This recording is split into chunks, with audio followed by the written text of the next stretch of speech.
جینا ہے یا مرنا ہے،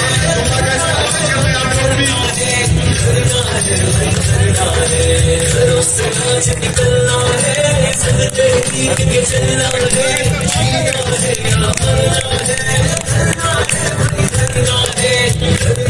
ہم ایک ایسے شیر کے پاس آئے ہیں جس شیر نے آ کر ان تمام ایوانوں کو للکارا جن ایوانوں میں بیٹھے ہوئے ان چمگادڑوں کو یہ پتہ چلنا چاہیے ایسے کھڑے ہیں جیسے سیسا کھڑائی کوئی دیوار، ایک ایسی دیوار جو حسینیت کا درس دیتی ہے، جس نے کہا ہے نااہل حکمرانوں کو اور اس سندھ کی ریاستی ایوانوں کو للکار کر حافظ نعیم الرحمان نے سنت حسینیت اندرون سندھ سے اپنی جان اپنے دل کراچی میں پہنچ کر ایک کراچی کے اس غیور عوام کو ایک پیغام دینا چاہتے ہیں۔ حق کی آواز بڑھ کر ہم اندرون سندھ کے ساری سندھی بولنے والے بھائی حافظ نعیم الرحمان کے ساتھ کھڑے، اور ہم پاکستان مشائخ دعوت کونسل اور سندھ کی عوام سے یہ وعدہ کرتے ہیں اپنے بچے بازاروں میں لے کر بیچ رہے ہیں۔ میں حیران ہوں یہاں کے علماء پر، میں حیران ہوں یہاں کے مشائخ پر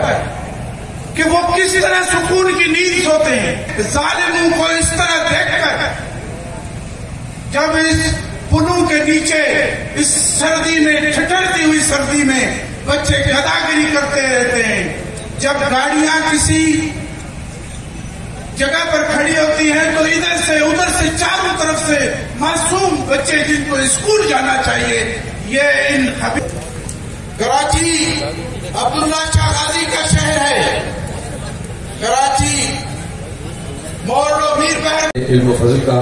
شکریہ ادا کرتا ہوں کہ آپ تشریف لائے ہیں اور ہماری حوصلہ افزائی کی ہے۔ ہمارا عبد محمد اسلم صاحب سے بہت پرانا گہرا تعلق ہے، محبت ہے، دوستی بھی ہے، اور یہ ہماری اکثر مہمان نوازی کرتے رہے ہیں، اسلامی جمعیت طلبہ کے زمانے میں بھی، اس کے بعد بھی، اور ہمیشہ کراچی کے بارے میں اور کراچی کی جماعت کے بارے میں اور کراچی کے حالات کے بارے میں آگاہی بھی رکھتے ہیں۔ تو میں مرتبہ پلیٹ کا شکر گزار ہوں۔ یہاں ہمارے ایک نوجوان ان کا نام ہے اسامہ منصوری، اور ابھی پچھلے دنوں آپ نے دیکھا ہوگا جہاں بہت سارے جدوجہد کر رہے ہیں، یہاں آپ نے دیکھا کہ اسکولوں کے طلبہ و طالبات بھی آئے، یہاں اساتذہ بھی آئے، یہاں پر جو ہے وہ زندگی کے ہر شعبے سے کی ہے کہ یہ دھرنا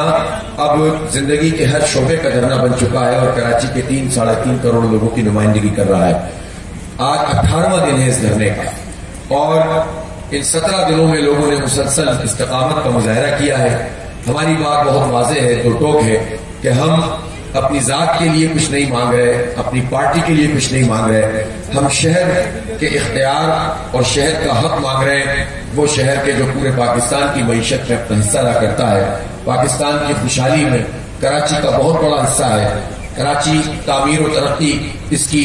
تعمیر و ترقی کے نتیجے میں پاکستان کی تعمیر و ترقی ہے۔ مسائل حل ہوں، ٹرانسپورٹ کے مسائل حل ہوں، پانی یہاں پر لوگوں کے نلکوں میں بھی آئے اور صنعتوں کو بھی ملے، اسی طرح گیس کا شے گا، اس لیے ہم اپنے اس حق اور اختیار کے لیے آئے ہیں۔ ہم یہ سمجھتے ہیں کہ یہاں کی جو لوکل باڈیز کمیٹیاں ہیں وہ اسی بنیاد پر ہونی چاہیے جس طرح پورے سندھ میں ہے، اور اتنا بڑا فرق